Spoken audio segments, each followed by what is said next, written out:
Thank you so much for being here, bud. It's always good to talk to you.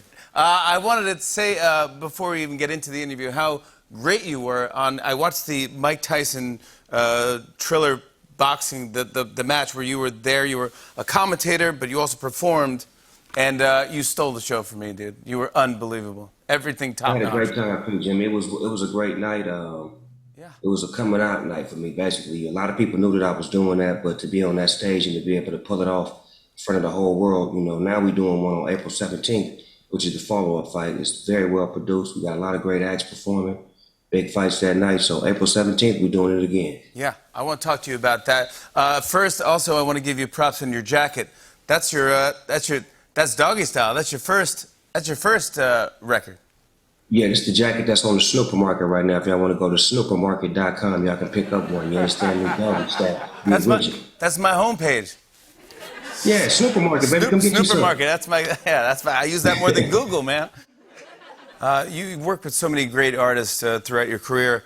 Obviously, the great DMX sadly passed away on Friday. I know you worked with him. Last thing I saw, you guys were doing the Versus battle. What did it mean to you to share the stage with him?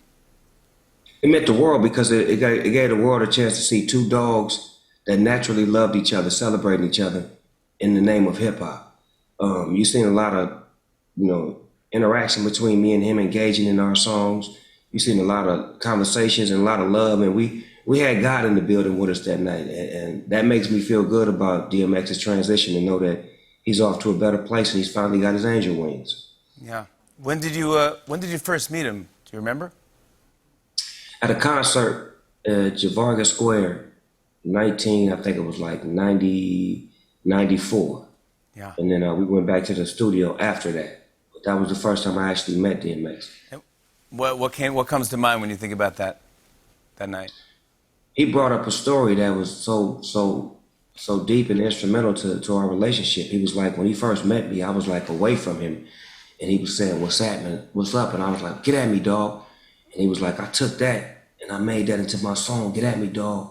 Because the way you got at me and said that, I was like, that's slick."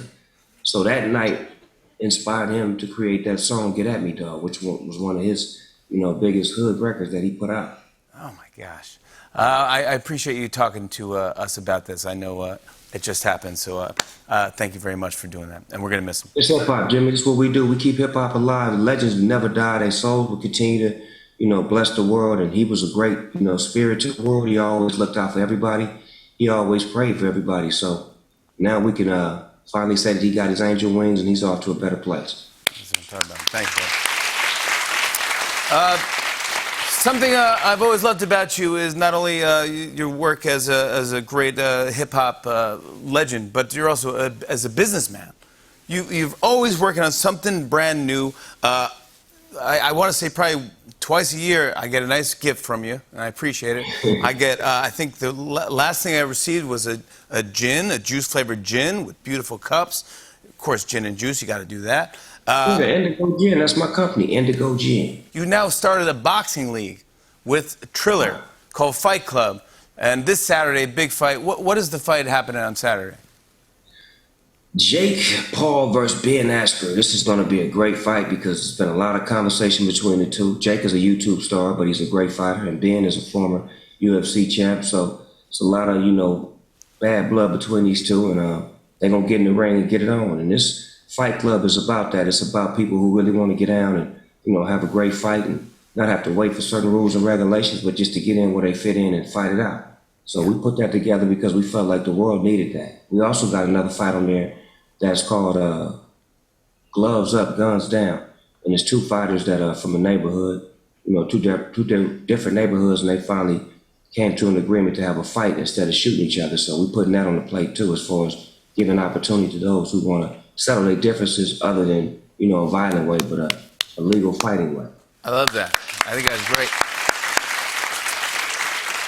It's not just boxing because it's like an event because there's great music. You got Justin Bieber, you got Doja Cat, you got Diplo, and then Black Keys. Black Keys.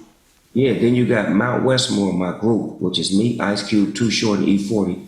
we debuting, one of our songs that night, and we performing that night as well. Mount Westmore, I love this. Too Short, E40, And Ice Cube. and Ice Cube. Oh my God. What is...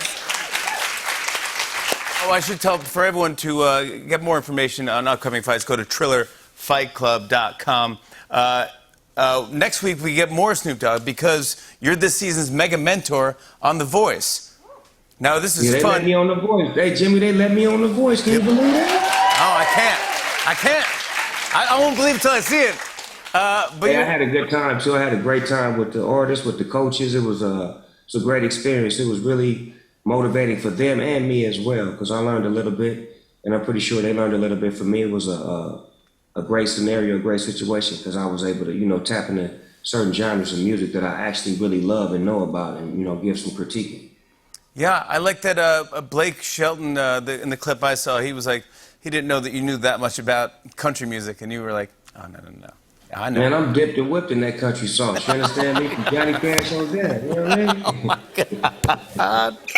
Yeah, I'm sure you and Willie have had some nights that... Oh, boy, that's my guy. That's the only one. He's the only one to ever make me push pause in the smoke session.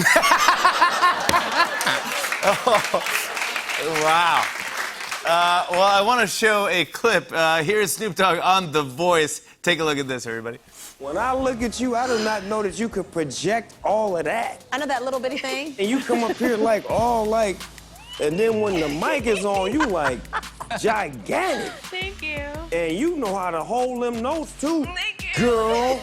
I love it. The only thing I am missing is those little intimate little things that you do, like moody vibes, and then move into that kind of big place. The complete juxtaposition of what the end of the song is going to be. Yeah. More of that, like, I've been roaming around, always looking down at all I see. Yeah. Yeah, let the music find you. Okay. Yes. You gotta look at yourself as one of those instruments being played. Don't try to catch the beat. They'll catch you. You just find your groove and make it smooth and converse with us. Make us feel what you're saying. That's what I'm talking about. See? Snoop Dogg, everybody! I miss you, man. Always good to see you. I miss you. Come back sooner, all right? You can see him on The Voice, which airs Mondays at 8 p.m. on NBC.